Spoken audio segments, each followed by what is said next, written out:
노년은 인생에서 많은 변화를 가져오는 중요한 시기다. 젊을 때와 달리 신체적 활력이 떨어지고 사회적 역할도 점차 축소되며 주변 환경 역시 달라지기 때문이다. 그래서 어떤 사람들은 노년에 들어서면 자꾸만 소외감을 느끼고 자기 자신을 잃어가는 듯한 불안을 겪는다. 특히 현대사회에서는 세대 간 차이가 커지면서 나이가 많다는 이유로 무조건 존중받던 전통적 문화가 점차 옅어지고 있다. 그 결과 자기 생각만 고집하며 젊은 세대나 주변 사람들을 함부로 대하는 태도가 꼰대로 불리며 비판받기도 한다. 그렇다면 노년에 이르러 우리는 어떻게 품격을 지키고 의미 있는 삶을 살 수 있을까? 이에 대해 깊이 고민해볼 필요가 있다. 먼저 꼰대라는 단어가 한국에서는 꽤 자주 사용된다. 직장 상사나 어르신들이 자기 경험을 절대적 진리처럼 강요하고 남들의 의견을 들어주지 않거나 무시할 때 젊은이들은 저 사람 진짜 꼰대다 하고 느낀다. 사실 이 말에는 가볍게 비꼬는 느낌이 있지만 들은 사람 입장에서는 나름 굴욕적일 수도 있다. 젊은 사람들 역시 장유유서를 전혀 모르는 게 아니라 나름대로 어른을 존중하려고 노력한다. 그러나 문제는 일방적 잔소리나 자기과시, 그리고 상대를 존중하지 않는 무례함 등이 반복될 때 생긴다.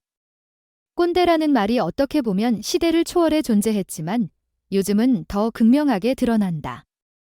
SNS나 온라인 커뮤니티를 통해 젊은 층이 불편함을 적극적으로 표현하기도 하고 서로 공유하며 꼰대 발언 모음을 만들어 웃고 비판한다. 이러한 현상은 노년층에게 일종의 경종을 울린다.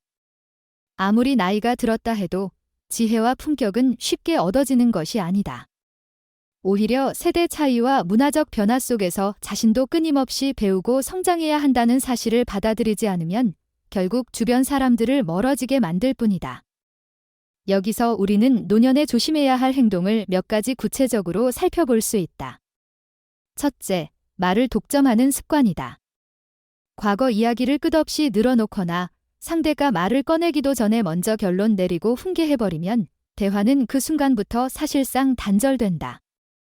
노년에 접어들면 누구나 예전에 내가 살아온 삶을 자랑스럽게 혹은 아쉬움 가득하게 이야기하고 싶은 충동이 생길 수 있다. 그러나 중요한 것은 상대도 나만큼이나 말하고 싶어 하는 것이 있을 수 있다는 사실이다. 대화는 쌍방향이어야 하는데 혼자서만 말하고 듣지 않으면 금세 꼰대 소리를 듣는다. 사람들은 자기 이야기를 들어주는 이에게 호감을 느끼지만 자기 이야기를 전혀 경청하지 않는 사람에게는 거리를 둔다. 나이가 들수록 말하고 싶은 것은 많을지라도 오히려 더 많이 들어주고 적절하게 질문하며 상대의 입장을 존중하는 태도를 익혀야 한다. 그랬을 때 진짜로 의미 있고 따뜻한 소통이 가능해진다. 둘째, 자랑이나 과시에 대한 자제다. 물론 어느 정도 과거에 이룬 성과, 자녀의 성공, 재산이나 경력 등에 대해서 언급할 때가 있을 수 있다. 주변에서 묻기도 하고 자연스레 이야기가 나올 때 예의상 대답할 수 있다. 그러나 그걸 넘어 남이 듣든 말든 계속해서 내가 옛날에 얼마나 대단했는지 아느냐라든가 우리 자식들이 얼마나 잘났는지 들어봐라 하는 식으로 늘어놓으면 듣는 사람 입장에서는 부담스럽고 불편해진다. 게다가 형편이 안 좋은 사람이나 아직 성취를 이루지 못한 젊은이에게 그런 이야기는 상대적 박탈감을 줄 수도 있다. 진정한 겸손이란 자기가 이룬 것을 아예 숨기는 것이 아니라 굳이 내세우지 않고 묵묵히 행동으로 보여주는 것이다. 검소하고 소박하게 사는 모습, 남을 돕고 나누는 자세 등이야말로 노년의 미덕이라고 할 수 있다. 셋째, 고정관념과 편견에서 벗어나는 문제다. 노년에 접어들면 과거의 경험과 가치관이 확고해지는 경우가 많다. 그 과정에서 지금 것들은 이상의 옛날에는 안 그랬는데 요즘 젊은이들은 뭐가 문제야 라는 식의 생각을 품게 될 때가 있다. 이는 사회 변화가 빠른 현대에는 상당히 부정적인 영향을 미친다.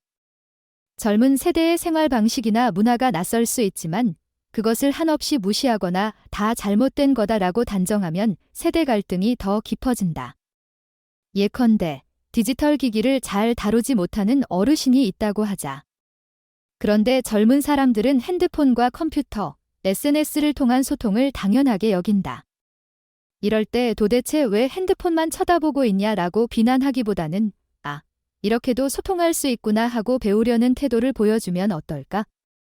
오히려 젊은이들이 우리 할아버지, 할머니는 새로운 걸 배우는데 겁내지 않고 도전하신다며 존중심을 갖게 될 것이다. 이런 식으로 새로운 것에 대한 두려움 대신 호기심과 개방성을 갖추면 나이가 들어도 삶이 훨씬 풍요로워진다. 문화나 기술뿐 아니라 정치나 사회적 가치관도 마찬가지다.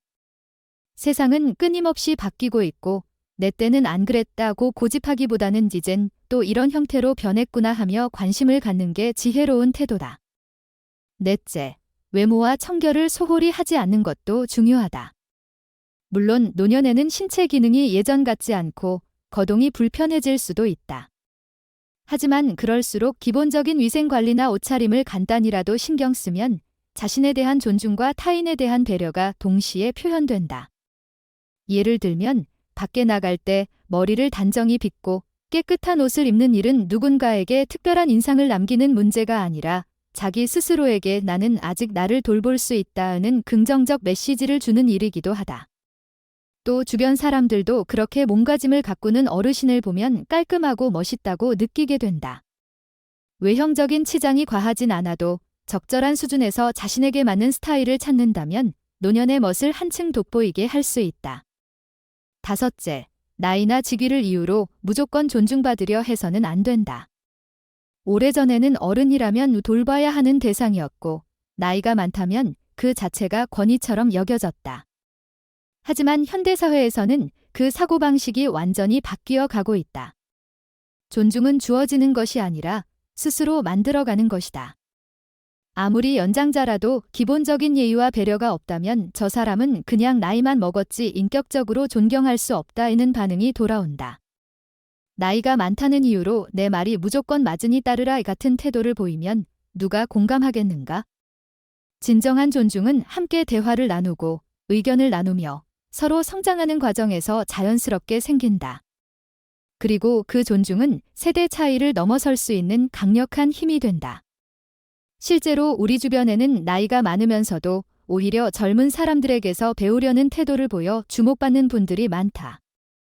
이들은 나도 모르는 건 많으니 가르쳐 달라며 솔직하고 겸손하게 다가가고 결과적으로 젊은 사람들에게 귀여움과 존경을 함께 받는다. 그렇다면 어떻게 해야 노년의 품격을 지키면서도 삶을 의미 있게 가꿀 수 있을까? 크게 세 가지를 생각해 볼 수 있다. 첫째, 자기 자신을 존중하고 가꾼다. 노년이 되면 신체는 예전만 못하지만 정신적 풍요는 오히려 커질 수 있다. 독서나 공부, 간단한 운동, 좋은 인간관계 등으로 자신을 단련하고 세상을 좀 더 깊이 이해하려 노력해보자. 때론 건강상의 이유로 병원을 자주 가게 되거나 약을 먹어야 할 때도 있다. 그 과정에서 스트레스를 받는 대신 내가 아직도 치료받고 관리받을 기회가 있다는 건 감사한 일이라고 긍정적으로 생각하면 어떨까? 중요한 것은 나이 들어서도 발전하고 싶다는 마음이다. 그런 마음이 있으면 누구든 배우고 개선해 나갈 수 있다. 남에게 의존만 하지 않고 스스로 할 수 있는 일을 찾아 행동하면 자존감도 높아진다. 둘째, 타인을 존중하는 방법을 익힌다. 이는 곧 배려와 경청에서 시작된다.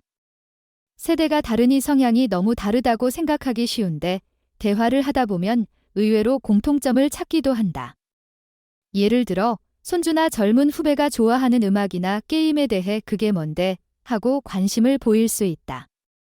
무작정 이상하네라고 하기보다 내가 좋아하는 걸 나도 좀 알려줄래 하면 젊은 사람들은 신기해하며 오히려 더 적극적으로 설명해 줄 것이다. 그렇게 함께 배우고 공유하다 보면 상대도 우리 할아버지, 할머니는 열려있는 분이시구나 라고 깨닫고 좋아한다. 사람은 누구나 자신의 관심사에 대해 물어봐주면 기분이 좋다. 이처럼 타인을 존중하고 이야기를 들어주면 자연스레 존중을 되돌려받는다. 노년이 된 이들이 젊은 이들에게 해줄 수 있는 조언도 많지만 그것을 효과적으로 전하려면 먼저 경청과 공감이 선행되어야 한다. 셋째, 적극적으로 사회적 활동이나 자기 개발에 나서는 것이다. 물론 경제 활동을 계속할 수 있는 사람이 있고 그렇지 않은 사람도 있다. 하지만 경제활동이 아니더라도 지역사회 봉사나 취미 모임, 동호회 활동 등을 통해서 얼마든지 활력 넘치는 노년을 보낼 수 있다. 여력이 된다면 여행을 다니며 세상의 다양한 모습을 직접 눈으로 확인하는 것도 좋다. 각종 박물관이나 미술관, 문화센터에서 열리는 평생교육 강좌에 참여해도 좋고 지역 도서관에서 독서 모임을 이끌 수도 있다. 또 자신이 살아온 경험과 지혜를 글로 써보는 것도 훌륭한 자기 개발이다. 회고록 수준이 아니라도 개인적인 일기나 수필로 남겨두면 자녀나 손주들에게도 훗날 값진 유산이 된다. 나이가 많아지면 몸은 느려질 수 있어도 정신적 활동은 얼마든지 깊어지고 폭넓어질 수 있다. 노년의 이러한 태도와 실천을 잘 꾸려가는 분들을 보면 몇 가지 공통점이 있다. 그들은 이미 나이 들었다고 권위가 생기는 게 아니다라는 것을 깨달았다. 오히려 나이가 많으니 책임감이 더 커졌다고 생각한다. 내가 어떤 말과 행동을 하느냐에 따라 젊은 사람들이 노년에 대해 희망을 가질 수도 있고 절망할 수도 있구나라고 인식하는 것이다. 또한 이들은 과거에 자랑스러운 업적이 있더라도 앞세우지 않는다. 궁금해서 누가 묻는다면 살짝 꺼내는 정도에 그치고 대체로는 주위 사람들의 근황이나 흥미사를 물어보며 대화를 이끌어준다. 자연히 사람들은 저분은 정말 함께 있고 싶다 갈수록 매력이 느껴진다는 반응을 보이게 된다. 그게 바로 품격이고 진짜 존경이다. 여기에 더해 자기 자신이 점점 무기력해지지 않도록 생활 속에서 작은 목표나 습관을 설정하는 것도 좋다. 매일 아침 일찍 일어나 30분 정도 산책한다거나 일주일에 한 번은 지역 봉사센터에 가서 봉사활동을 해본다거나 혹은 손수 녹차를 우려 마시며 독서를 하는 습관을 만든다거나 하는 식이다. 이런 작은 목표들이 하루하루를 충실하고 의미 있게 만들어준다. 더구나 봉사활동을 할 때 집안일만 하던 노년 부부가 함께 활동한다든지 혹은 혼자 사는 어르신이 이웃 어르신들과 협력해 김장을 해서 어려운 이들에게 나눠준다든지 하는 모습도 볼 수 있다. 이럴 때 나도 누군가에게 도움이 될 수 있다는 자부심이 생기고 그로 인해 사회적 인정 욕구도 건강하게 충족된다. 내가 할 수 있는 일이 아직도 이렇게 있구나 하고 느끼면서 노년이 결코 무가치한 시기가 아님을 절감하게 된다. 한편 가정 내에서의 역할 변화도 노년의 중요한 문제다. 예를 들어 부모가 자녀를 키울 때는 권위자로서 자녀를 인도한다는 의식이 있었을지 모르지만 자녀가 성장해 결혼하고 아이를 낳으면 부모의 역할도 바뀌어야 한다. 며느리나 사위, 손주와 관계를 맺는 방식도 달라진다. 이때 옛날식으로 나는 어른이니 내 말이 법이야 라고 하면 가정 갈등이 생긴다.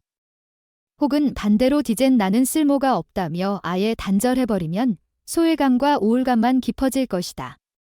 실제로 한국에서도 며느리는 시어머니와 관계가 제일 어렵다는 말이 빈번하게 나오는데 만약 시어머니가 며느리에게 잘해주는 경우를 보면 사람들이 저 시어머니는 정말 어질고 지혜롭다고 칭찬한다. 예컨대 음식이나 육아 문제에 대해 며느리 의견을 우선 듣고 도움이 필요하면 살짝 거들어주는 태도를 보이면 며느리도 훨씬 마음 편하게 시집 생활을 할 수 있다. 이런 걸 보면 결국 상대 입장을 얼마나 이해하고 배려하느냐가 핵심이다. 그렇게 서로 존중하면 자연스레 며느리 입장에서도 시어머니를 진심으로 모시고 싶어진다. 노년이 된다는 것은 이렇게 인간관계를 한층 더 부드럽게 그리고 현명하게 이끌 기회이기도 하다. 단순히 세대 차이로 말다툼하고 서로 단절하는 건 누구에게도 이롭지 않다. 또한 노년의 자기 삶을 주체적으로 운영하기 위해서는 경제적인 면도 중요하다. 무조건 자녀에게 의존하려 들면 자녀는 부담을 느끼고 부모 자신도 자존감을 잃는다.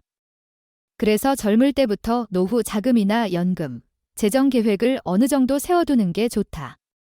이미 은퇴했다면 현재 가진 자산이나 연금, 그리고 생활 패턴을 잘 고려해서 자신이 무리 없이 유지할 수 있는 범위를 파악해야 한다. 그렇다고 아예 돈 쓰기를 두려워하여 하고 싶은 것도 참아버리면 노년이 너무 삭막해진다.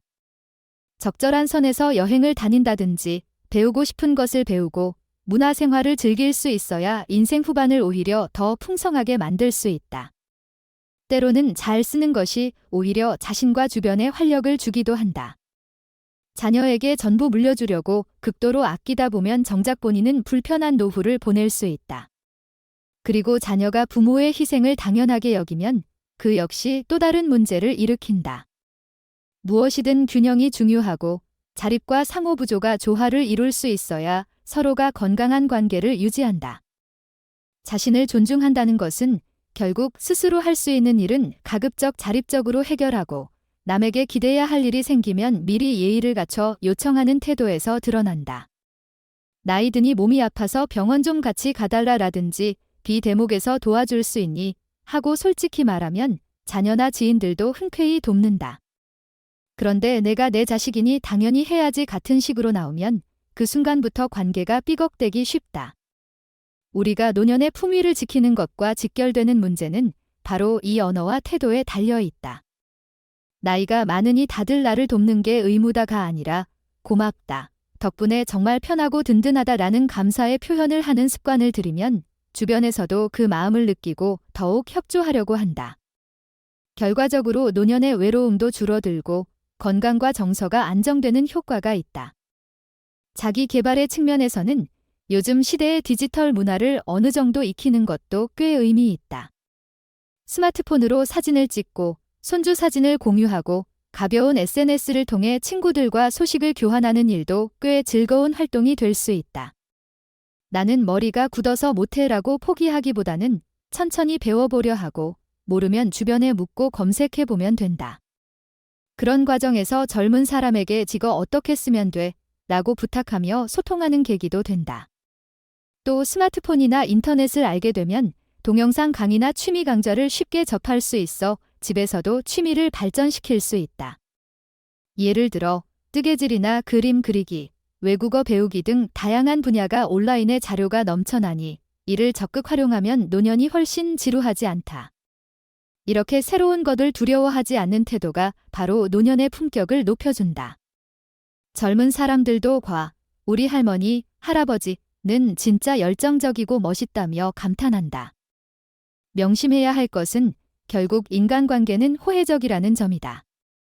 내가 존중을 베풀고 상대를 위해 진심으로 노력하면 그 진정성은 시간이 좀 걸려도 전달된다. 노년의 젊은 세대와 어떻게 관계를 맺느냐가 굉장히 중요하다. 젊은이들 역시 인생 선배로서 어르신을 존중하고 싶어 한다. 하지만 그 어르신이 본인을 무시하고 꾸짖고 자기 자랑에만 열중한다면 어쩔 수 없이 피하게 된다. 반면 나는 이런 경험이 있지만 내 생각도 궁금하다. 혹시 좋은 아이디어이니 이렇게 질문할 줄 아는 태도를 보이면 젊은 세대도 나를 대등하게 대우해준다 하고 고마워한다. 그때 비로소 자연스러운 존중이 돌아온다. 말하자면 노년이 된 우리가 젊은 세대의 스승 역할도 할 수 있지만 그것은 일방적 지시나 권위가 아니라 서로 배우고 교류하는 과정에서 성립되는 것이다. 더 나아가 품격 있는 노년은 사회 전반에도 긍정적인 영향을 미칠 수 있다. 예를 들어 혼자 사는 노인들이 모여서 공동체를 이루거나 마을에서 작은 프로젝트를 운영하며 아이들을 가르쳐주고 이웃에 봉사할 수도 있다. 그런 사례는 해외에서도 많이 찾아볼 수 있다. 또 노인 일자리 사업 등 정부 정책이 활발해지면서 일정 수준의 경제 활동을 지속하는 어르신들이 늘어나고 있다. 거기서 중요한 것은 단순히 돈을 번다가 아니라 내가 아직 할 수 있고 기여할 수 있다는 의미를 찾는 일이다. 그렇게 사회와 호흡하는 가운데 노년의 외로움과 우울증이 크게 줄어드는 효과를 학계에서도 많이 보고한다. 품위 있고 자립적인 노년 세대가 많아지면 젊은 세대도 나도 저렇게 살고 싶다는 희망을 품게 되고 사회 전체의 연대감이 높아진다. 또 하나 짚고 넘어갈 부분은 건강이다.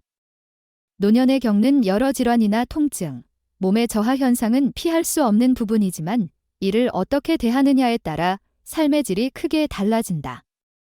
무심코 저차피 다 소용없다고 체념할 수도 있지만 조금 더 부지런히 병원 검진을 받고 꾸준히 재활운동이나 가벼운 스트레칭을 하며 음식도 골고루 섭취하면 생각보다 오랫동안 활동적일 수 있다. 그렇게 몸을 가꾸는 것은 나 자신에 대한 관심과 사랑이기도 하며 주변에도 저분은 스스로를 아끼고 노력하시는구나 하는 인상을 주게 된다. 이는 단지 장수를 위한 것이 아니라 의미 있는 삶을 오랫동안 누리기 위한 방법이다. 이처럼 품격 있는 노년은 여러 요소가 복합적으로 작용한다. 자기 존중, 타인에 대한 배려, 자기 개발과 사회 참여, 건강 관리, 그리고 겸손하면서도 열린 마음 등 결국 이런 덕목들은 하루아침에 생기지 않는다. 젊을 때부터 조금씩 준비하고 쌓아 올리는 것이 바람직하겠지만 비록 늦었다고 느껴지는 시점에서라도 결코 늦지 않다. 중요한 것은 스스로 나는 아직 배울 수 있고 바뀔 수 있고 타인에게 좋은 영향을 줄 수 있다고 믿는 마음가짐이다.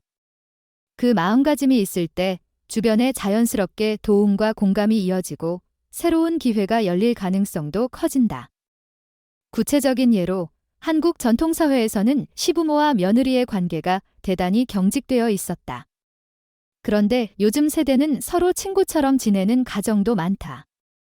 예를 들어 시어머니가 며느리에게 여러 가지 간섭을 하거나 가르치려 들지 않고 힘들면 언제든 말의 정도로 열린 태도를 보이면 며느리는 부담 없이 시댁에 오갈 수 있다. 며느리가 스스로 도움을 청하면 기꺼이 도와주고 간섭하지 않는 균형이 맞을 때 그 집안은 화목해진다. 이처럼 노년이 된 어른이 권위를 내려놓고 편안한 자세를 취하면 반대로 더 큰 존중과 애정을 받는다. 반면 부리 때는 이랬다, 내 말에 토 달지 마라 하는 식이라면 집안 분위기는 삭막해진다. 이는 회사 생활에서도 마찬가지다. 퇴직했다가도 계약직이나 자문 역할로 복귀하는 시니어 직원이 있을 수 있는데 이들이 젊은 직원들과 어떻게 협력하느냐가 관건이다. 원래는 이렇게 하는 게 맞아. 내가 30년을 해봤는데 라고만 하면 요즘 회사 분위기에서는 버티기 어렵다. 오히려 내 경험은 이런데 혹시 요즘 트렌드는 어떠니? 함께 좋은 아이디어를 만들어보자 식으로 접근해야 양방향 소통이 이루어진다. 그러나 현실적으로 나이가 들면 자신도 모르게 편협해지는 경향이 있다. 몸이 예전 같지 않으니 힘이 들고 심리적으로도 예민해져 작은 일에도 신경이 곤두선다. 주변에서 조금만 냉대해도 나이 먹었다고 무시하네라며 상처받을 수 있다. 이럴 때일수록 내가 먼저 내가 무언가 잘못하거나 과하게 반응하는 게 아닐까 스스로 돌아보는 시간을 가져야 한다. 때론 가까운 친척이나 친구에게 조언을 구해볼 수도 있다. 내가 혹시 꼰대처럼 굴고 있니? 어떨 때 그런 것 같아 하고 솔직히 물으면 의외로 도움되는 피드백을 얻을 수 있다. 그런 과정을 통해 스스로를 수정하고 개선하면서 다시금 건강한 소통을 회복할 수 있다. 자기 자신에게도 너그러워지는 연습을 해야 한다. 나이가 드는 것은 누구도 피할 수 없는 자연스러운 현상이다. 중년까지는 이를 통해 자존감을 찾을 수 있었을지 몰라도 퇴직 후에는 그 기회가 줄어든다. 자칫 내가 이제 뭘 할 수 있겠어 하며 우울감에 빠질 수 있다. 이럴 때 소소한 성취감을 주는 활동을 찾아야 한다. 예를 들어 가족에게 요리를 해주고 칭찬받는다거나 이웃과 작은 텃밭을 가꾸면서 매일 채소가 자라는 걸 확인한다거나 손주에게 옛날 이야기를 들려주고 그림을 함께 그려본다거나 하는 식이다. 거창한 일이 아니어도 일상에서 그래, 아직 내게도 할 일이 있고 이걸 통해 누군가에게 기쁨을 줄 수 있구나 하는 마음이 들면 삶이 훨씬 의미 있어진다. 무엇보다 가장 큰 힘은 사랑과 관심을 베푸는 태도다. 노년이 되어 더 이상 사회적 역할이 없다고 생각하기 쉬운데 실제로는 그 어느 때보다도 주변 사람들에게 정서적 지지를 줄 수 있는 시기다. 젊을 때는 바쁘고 경쟁에 치여서 남을 살필 여유가 없었을 수 있다. 그러나 이제는 인생의 풍파를 어느 정도 겪었고 상대방의 고충을 이해할 수 있는 경험도 쌓였다. 이를 바탕으로 누군가에게 따뜻한 말 한마디, 작은 배려 하나만 해줘도 상대는 마음의 위안을 얻는다. 손주가 학교에서 힘든 일을 겪었다면 할머니, 할아버지, 도 예전에 그런 일이 있었는데 참 힘들었지? 그래도 이겨냈단다. 내가 힘들면 언제든 얘기해 라는 식으로 먼저 손을 내밀어 줄 수 있다. 그러면 손주는 나도 누군가에게 이해받을 수 있구나 하고 마음의 안정을 찾는다. 이런 식으로 노년의 삶은 결코 쓸쓸하거나 무가치하지 않다. 오히려 가족과 지인들에게 온기를 주고 인생의 깊이를 전수해 줄 수 있는 시기다. 특히 한국 사회에서 노년은 오래도록 가족과 밀접하게 살았던 문화적 전통이 있다. 하지만 핵가족화, 1인 가구 증가, 생활 양식의 서구화 등으로 이제는 가족과 떨어져 혼자 지내는 어르신도 많다. 그럴수록 지역사회나 친구, 동호회를 통한 인간관계가 더 중요해진다. 은퇴 후 적적하다고 술자리만 찾거나 TV만 보는 생활을 하다 보면 건강과 정신이 급속도로 나빠질 수 있다. 대신 문화센터나 체육관, 교회나 절, 지역 봉사단체 등에서 활발히 활동하면 인맥도 넓어지고 자신을 표현할 기회도 생긴다. 또 거기서 비슷한 가치관을 가진 사람들을 만나면 자연스럽게 친구가 될 수도 있다. 인생의 후반부에 새롭게 맺는 우정은 젊을 때와는 또 다른 의미와 감동을 안겨준다. 때론 한 60대 할머니가 70대 할머니와 함께 여행을 떠나 평생 몰랐던 곳을 새롭게 보고 돌아와서는 둘이가 이 나이에 이렇게 좋은 추억을 만들 줄 누가 알았겠냐며 감동을 나누는 사례도 있다. 그것이 바로 품격 있는 노년, 그리고 의미 있는 노년의 한 모습일 것이다. 정리해보면 노년의 품격이란 몇 가지 구체적인 행동 지침에서 드러난다. 필요 이상의 말이나 자랑을 삼가고 젊은 세대를 대할 때 경청과 존중을 우선하며 새로운 것에 열린 마음을 유지하고 신체와 정신의 건강을 지키는 노력도 꾸준히 해야 한다. 또한 나이와 지위를 앞세워 무조건적인 존경을 요구하기보다 본인의 인격과 따뜻한 태도로 자발적인 존중을 받도록 노력해야 한다. 이렇게 할 때 주변 사람들도 그 노년을 존경의 눈길로 바라보며 나도 저렇게 늙고 싶다는 마음을 갖게 된다. 나아가 우리 사회가 초고령화 시대로 진입하면서 노년층이 단순히 돌봄을 받아야 하는 계층이 아니라 사회에 기여하고 또 존엄을 유지할 수 있는 계층으로 자리매김할 필요가 있다. 이를 위해서는 개인의 태도뿐 아니라 사회제도나 문화 전반도 함께 변해야 한다. 노인을 대상으로 한 차별이나 배제가 존재한다면 품격 있는 노년을 살아가기가 쉽지 않을 것이다. 하지만 그렇다고 책임을 전부 사회나 젊은 세대에 돌릴 수는 없다. 결국 자기 자신이 꼰대가 되지 않겠다, 끊임없이 배우고 노력하겠다는 마음가짐을 품고 실천해야만 진정한 의미에서 보람찬 노년을 맞이할 수 있다. 실제로 한국에는 이미 90세가 넘어서도 해외 봉사를 다니는 분, 할머니 바리스타로 활약하며 카페를 운영하는 분, 손재주를 살려 공방을 열고 젊은 사람들에게 기술을 가르쳐주는 분 등이 존재한다. 이들은 공통적으로 나이가 들어가면서 더 많은 것을 시도해보고 싶다는 열정과 남들에게 도움이 되고 싶다는 배려심을 갖추고 있다. 이러한 모습이 바로 우리가 생각하는 노년의 이상적인 그림일 것이다. 즉, 사회나 가족에게 짐이 되기보다 자신이 가진 경험과 지혜를 나누는 존재가 되는 것이다. 물론 그런 과정에서 몸이 불편해 도움을 받아야 할 때도 있다. 그 또한 창피하거나 미안해만 할 일이 아니다. 당당히 조금 힘드니 도와달라고 말하고 대신 상대에게 충분히 감사를 표현하면 된다. 그렇게 쌓이는 선순환이 노년을 더욱 풍요롭게 만들어줄 것이다. 결국 인간의 삶은 끝까지 배움과 성장의 연속이라고 할 수 있다. 단지 젊은 시절처럼 세속적 성취나 경쟁에 매달리는 것이 아니라 좀 더 내면을 들여다보고 주변 사람들에게 따뜻한 시선을 보내며 서서히 자신만의 속도로 걸어나가는 단계가 바로 노년이다. 이 시기가 고되고 두렵게 느껴질 때도 있겠지만 그 안에서 의미와 가치를 발견한다면 누구나 나름대로 멋진 내 노년을 완성해 갈 수 있다. 그리고 그 노년이 아름다우면 결국 사회도 함께 온기를 느낀다. 왜냐하면 노년층이 행복해야 젊은 세대도 미래에 대한 희망을 품을 수 있고 세대 간 갈등도 완화되기 때문이다. 그렇게 서로 돕고 인정해주는 사회라면 나이가 든다는 것은 결코 불행하거나 절망적인 일이 아닐 것이다. 지금까지 말한 내용들을 한마디로 정리하자면 노년의 품격과 의미는 스스로 만들어가는 것이다. 꼰대라는 말이 무서워 일체 표현을 자제할 필요는 없다. 오히려 능동적으로 소통하고 자신의 경험을 공유하되 상대를 존중하고 열린 자세를 유지하면 된다. 자기 과거만을 내세우거나 자기 권위를 강요하는 순간 불편함이 생긴다. 겸손하고 배려 깊은 태도로 나도 아직 배울 게 많다, 우리 함께 이 시대를 잘 살아보자라고 접근하면 젊은이들도 흔쾌히 다가온다. 그리고 그때 비로소 노년은 성장의 결실을 맺으면서도 새로운 씨앗을 뿌리는 시기가 된다. 가족 안에서, 지역사회 안에서, 그리고 더 나아가 세상과 연결되면서 노년이 주는 깊이를 만끽하게 된다.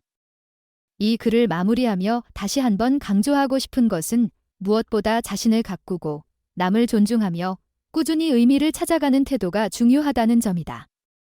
누군가는 늙으면 다 쓸모없어진다고 말할지 모르지만 사실 그런 말을 하는 사람 자체가 아직 노년의 힘을 경험해보지 못했을 수 있다. 잘 준비된 노년, 열린 마음을 가진 노년, 사랑을 베푸는 노년은 어마어마한 긍정적 파급력을 갖는다. 우리는 그것을 우리 부모 세대나 주변 어르신 중에서도 종종 발견할 때가 있다. 어쩜 저렇게 멋지고 우아하고 존경스러울까 하고 느끼는 분들을 떠올려 보자. 그분들의 삶에는 반드시 자기 존중과 타인 배려, 자기 개발의 노력이 녹아 있다. 그러니 너무 늦었다고 생각하지 말자. 혹시 지금이라도 뭔가 바꿔보고 싶다면 오늘부터라도 조그만 실천을 시작해보면 된다. 예를 들어 가족에게 진심으로 고마움을 표현해 본다든지, 자녀나 손주와 마주 앉아 요즘은 어떻게 지내? 하고 진심으로 들어본다든지, 오래전에 배우고 싶었지만 못 배웠던 것을 찾아본다든지, 가까운 주민센터나 평생교육권 강좌를 신청한다든지. 그러다 보면 어느 순간 노년이라는 게 생각만큼 답답하고 슬픈 시기가 아니구나.